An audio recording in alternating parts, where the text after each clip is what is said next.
Многолетняя проблема с водоснабжением Варшты наконец решена. Новый каптажный колодец, построенный в селении Чемульга, показывает высокую производительность и может полностью обеспечить ресурсом всех жителей села. А это около 1500 человек. Проблема с водой в селе была очень актуальна на протяжении многих десятков лет. Сейчас эта проблема решилась. И резко нам очень повезло. Радость жителей трудно не понять. До появления нового каптажного колодца им приходилось сталкиваться с множеством трудностей, чтобы обеспечить себя водой. В Варшты практически у каждого свое хозяйство. Скот на водопой приходилось выводить к реке. Для собственных нужд набирали воду из родника. Как делится Джалил Адзейтова, приходилось спускаться к источнику, путь к которому пролегает в непогоду через грязь и слякоть. Словом, жизнь без водоснабжения была настоящим испытанием для местных жителей.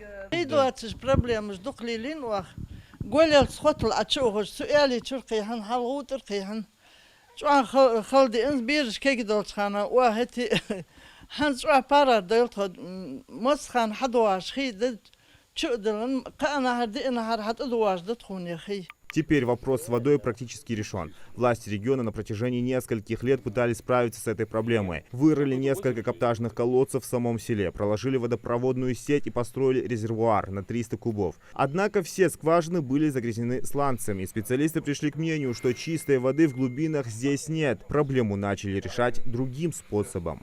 В прошлом году руководство республики, районная администрация выделили средства на бурение артскважины.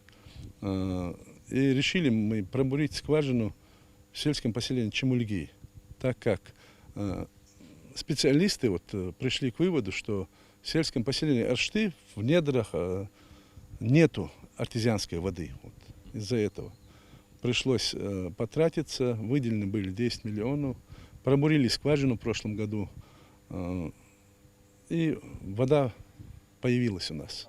Каптажный колодец выкопали, и по результатам анализа качество воды соответствовало нормам ГОСТа. Однако оставалась проблема с ее подачей в селение, так как артезианская скважина находится в соседнем селе Чемульга. Чтобы решить эту проблему, дополнительно из правительственного фонда выделили 6 миллионов рублей. Здесь установили перевалочный накопитель объемом 100 кубических метров с насосом, а также проложены трубы до Аршты протяженностью 3000 метров через леса и холмы с перепадом высоты до 260 метров. Все работы были выполнены в срок. Новая водозаборная станция успешно прошла демонстрационные испытания.